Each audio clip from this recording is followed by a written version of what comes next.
Hi, hi, my name's Paul.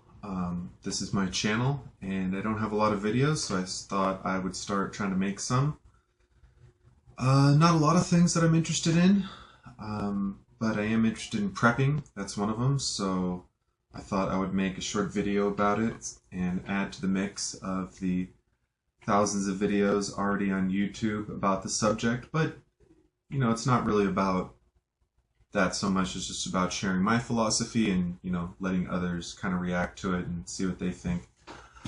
First, before I go into kind of 10 different short little categories here, I'm going to just say why I think that prepping is not just something for paranoid people. A lot of people, you hear that word and you think, oh, they must have a bunker and caches and hang out with friends that wear camo every weekend and things like that. But, everyone's different. And the reason that I prep, or at least the reason that I have, prepping on my mind as far as, my lifestyle and expenses and things of that nature, it's because we live in a very uncertain world. And to use an economic term, much of our economy is based on a just-in-time system. So the food at the grocery store, they got that within the last week probably. The gas at the gas station, they got that maybe within the last week or so, depending on how busy the gas station is. So, even if you go to the hardware store or Walmart or Kmart, maybe they got that a couple months ago. But the bottom line is everything that we buy, that we consume, power, water, fuel, it hasn't been around forever, and anything that we're consuming, right now got shipped to us, processed, made, had so many things done to it that it doesn't take, a lot of calamity to put a log jam in that system. If there's problems with the power or the water or, anything like that, power especially, problems with the power can just cause havoc on society, obviously. But so that's kind of why, I think about it. Not because I expect something to happen next week or tomorrow or anything like that, but because I realize that, if I couldn't get water from the tap, if I couldn't get food from the store, if I had to protect myself, if I called the police and nothing happened, what would I do?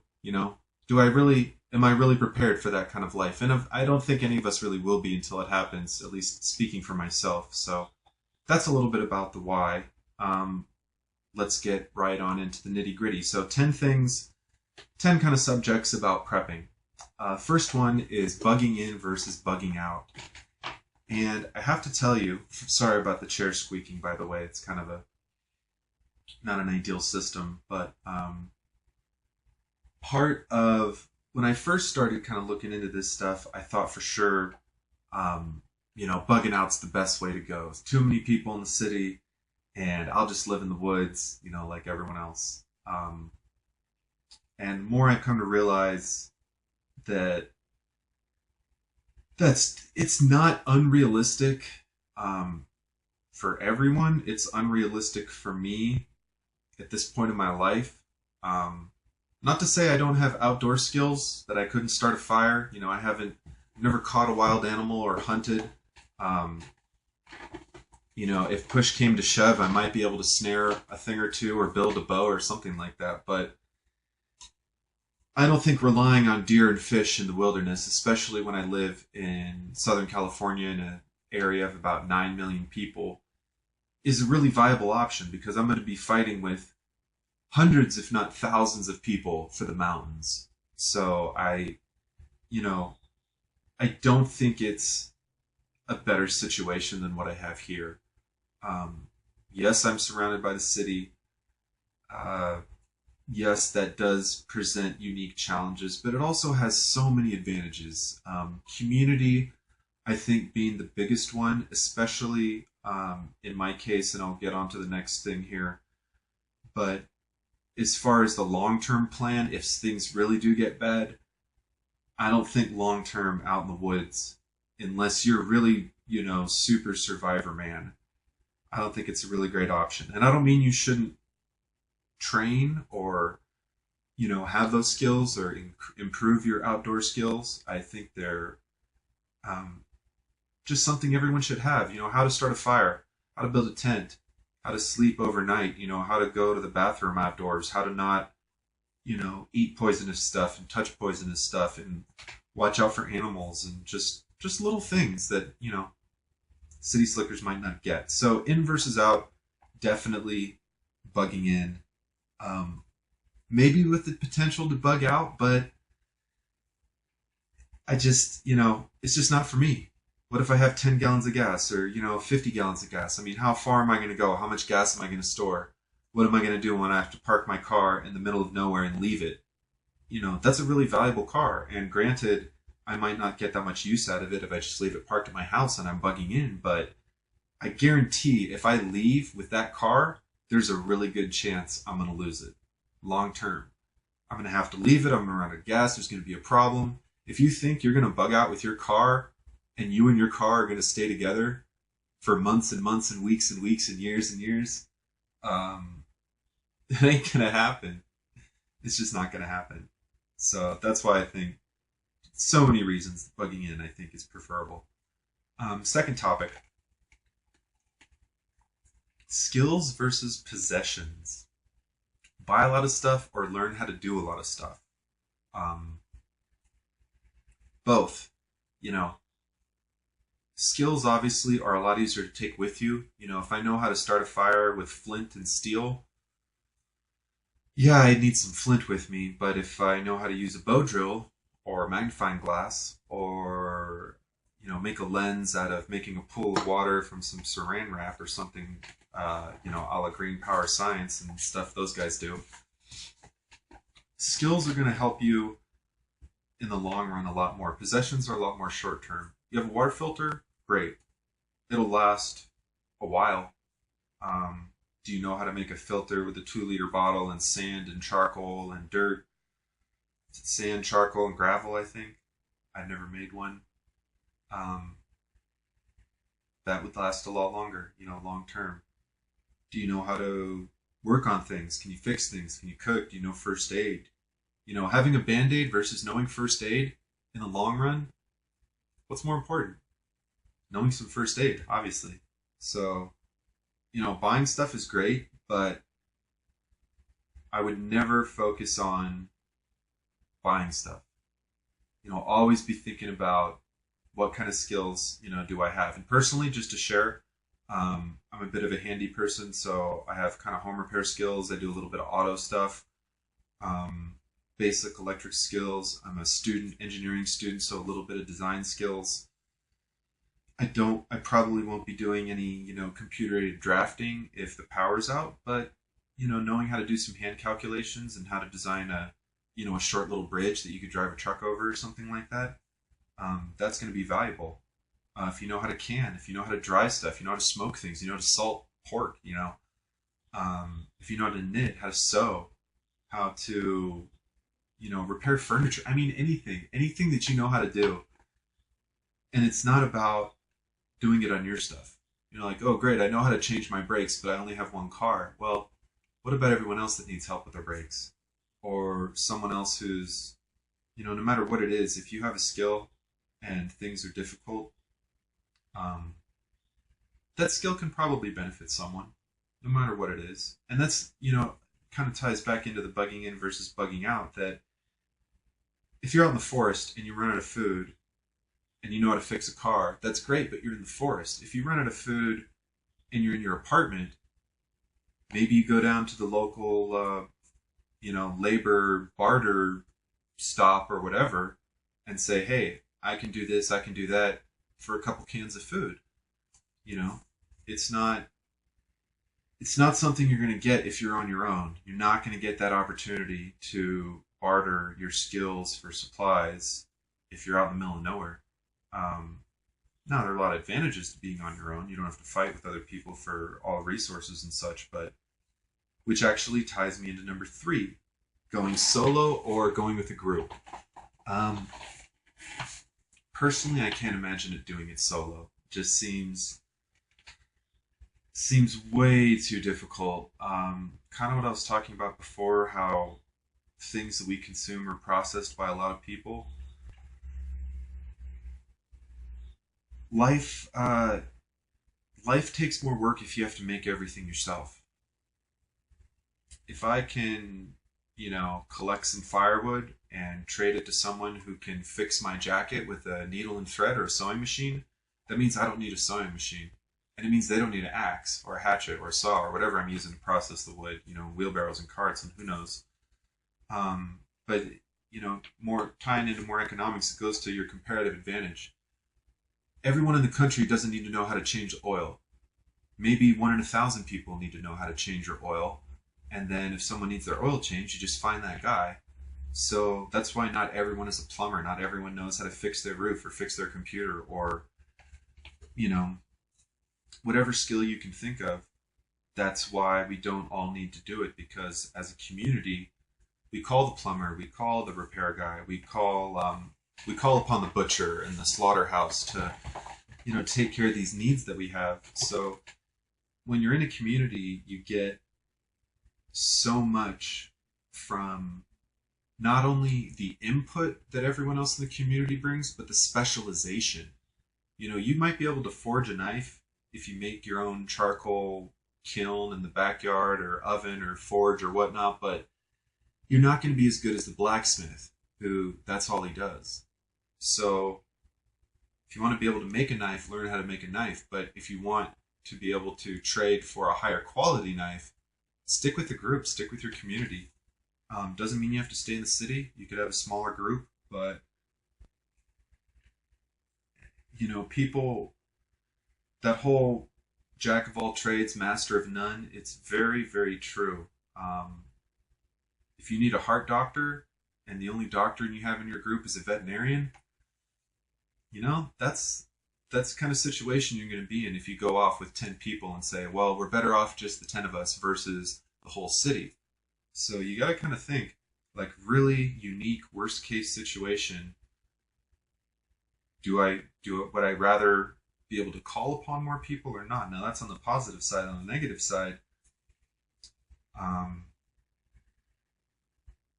how crazy is it going to get? Are there going to be bands of gangs roving around and looting and pillaging? Yeah, I don't know, I suppose. Excuse me, we can kind of look at third world countries and see what goes on over there, and you do see regional gangs that are armed and kind of do what they want to do. So, yeah, you're going to have to worry about that more, but you're going to have more people watching your back. So, tough call. I prefer the group. Some people might not, but that's just my opinion. Number 4, weapons. I didn't even include whether or not you should have weapons. I think that you should. Self-defense is important. As a society, America, the media, I should say, I think America as a people mostly feel good about weapons. But on the coasts, a lot of people watch too much TV and they think that rifles and guns equate to violence and such. So let's just put the I don't like guns people off to the side and say that you should probably plan, unless you're a martial arts master or you're 6'6" and 300 pounds and can lift a car, you might want to plan on some self-defense weapons. Doesn't have to mean you need shotguns and handguns and semi-automatic rifles. And I'm a fan of owning firearms. I plan on purchasing firearms in my future for that, and target practice and things that law-abiding gun owners do. Maybe some hunting. I don't have a problem with killing an animal, but I wouldn't want to kill it unless I ate it. So unless I want to go process squirrels and gophers and rabbits, I don't want to be shooting any small game. But ammo versus no ammo. What do I mean by that? Guns use ammo. Bow and arrow, or a crossbow, or a throwing knife, or a slingshot. Ammo is a little bit easier to get. I don't really consider slingshot ammo because any little rock or pebble or something. Yes, it's not technically as good as like ball-bearing ammo for a slingshot, but basically, if you have a bow and arrow, or a crossbow, or a slingshot, or a club, a bludgeoning, or a spear, or anything that you don't need to replenish. anything that you have. Yeah, you might break it or need to repair it or make another arrow or something like that, but that's, you know, you don't run out of arrows like you run out of bullets, if you know what I mean. So I'm not good with arrows, bows, throwing stars, tomahawks. I don't have any Native American or, Daniel Boone skills like that. Um, I'm more accustomed to rifles, so that's something I'm more comfortable with. I think that having some weapons that you don't need ammo for is important. My go-to self-defense, close range, that's not a firearm, is a bat. Bats are cheap. You could be violent with a bat and aggressive and defend yourself if you had to. It's kind of an awful thing to think about because you could really hurt someone with a bat. But if someone's really trying to hurt you, with a knife or a machete or God knows what, you want to have something. Maybe something more than mace. So weapons are important. It's a really personal thing for everyone. I've kind of shared my opinions on that. On to number 5, food. Storage versus growing. Well, we'd all love a garden, wouldn't we? So, I live in an apartment. Many people live in an apartment. It's not always an option. I don't have months and months of food right now. There's kind of several reasons for that. Income, partly, kind of on a part-time income right now. I don't want to waste anything.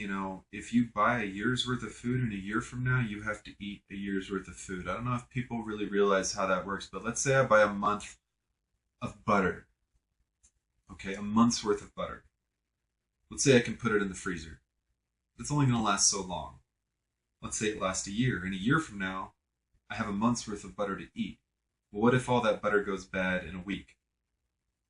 You kind of get where I'm going with this. So right now, I waste very little food. I buy basically what I need for the week and maybe a couple extra things. I might have,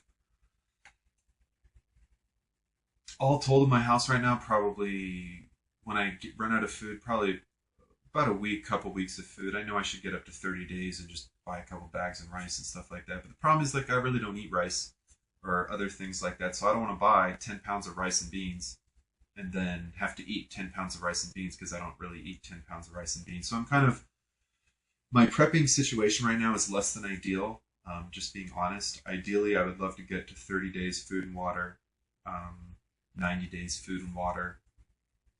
I do have a water heater, but that's not, drinking water wise, maybe 20 gallons. So if I really didn't bathe much and didn't really flush the toilet, maybe that's like 3 weeks of water.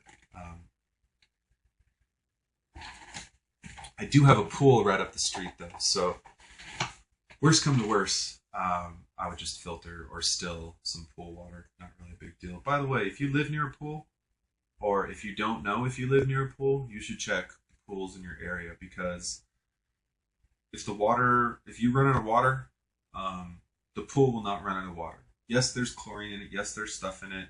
You can boil it off. You can filter it out. Even if you're just watering the plants and doing a little bit of dishes and taking a shower, or flushing the toilet, your toilet will still work without flowing water. You just need to put water in the tank or water in the bowl. But things to know how to flush your toilet when the water's off. So food, so many people talk about food. If you want to know how to store food or dehydrated food or vacuum bag or canning, I'm not a food storage expert, but store some food and make sure that it's food that you're going to eat, food that you can eat, that you won't throw away. Don't go buy $500 worth of survival food. Start off small, eat everything that you buy. If you buy $50 worth of stuff, if it's the same type of soup or bread or pasta or whatever, open a couple and just eat them. Make sure they're not disgusting. Make sure that you can actually eat it. If you don't like it, trade it, sell it, return it, get rid of it. Don't keep food you're not going to eat. Number 6. And actually, I think I'm going to stop right here and go on to part 2, make sure it's not a super long video.